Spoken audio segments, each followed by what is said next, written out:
ప్రస్తుతం మనతో పాటు మల్రెడ్డి రామరెడ్డి గారు ఉన్నారు, road and development corporation chairman. జూబ్లీహిల్స్లో చూసుకున్నట్టయితే ఎక్కడ చూసినా హైడ్రా కూల్చివేతలు, ఎక్కడ చూసినా పనులు ఆగిపోవడం కావచ్చు. ముఖ్యమంత్రి రేవంత్ రెడ్డి అయినాక ఈ హైదరాబాద్లో కానీ 140 మున్సిపాలిటీలు తెలంగాణలో కానీ ఎప్పటికప్పుడు బ్రహ్మాండంగా నిధులు ఇచ్చాడు.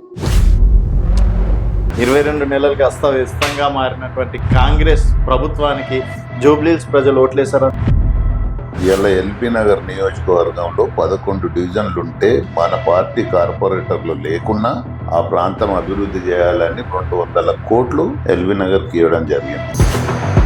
మీ మాటలు ఏంటంటే అసలు మీ కాంపిటీషన్ ఎవరు లేరు, ఎవరు నిల్చున్నా కూడా ఏదో నామకే అవస్థ నిల్చోవాలన్నట్టు మాట్లాడుతున్నారు. పొలిటికల్ పార్టీ అన్నాక కాంపిటీషన్ ఉండకుండా కాదు, కానీ పోటీల దరిదాపులలో ఉంటారు. టీఆర్ఎస్ వాళ్ళు ఏమంటారు అంటే, మేము 10 సంవత్సరాల్లో 5 లక్షల కోట్లు అప్పులు చేస్తే రేవంత్ రెడ్డి గారు 22 నెలల్లోనే 2 లక్షల కోట్లు తెచ్చి ఏ ప్రాజెక్టు కట్టిండు, 7 ఇల్లులు కట్టిండు.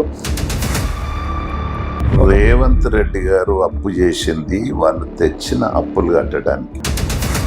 ఒకవేళ అటు ఇటు అయ్యింది అనుకోండి, బీఆర్ఎస్ పార్టీకి ఆచారం బాగుండేనో, గెలిచింది అనుకోండి, గెలిచే ముచ్చటి లేదు, రాసి పెట్టుకోను.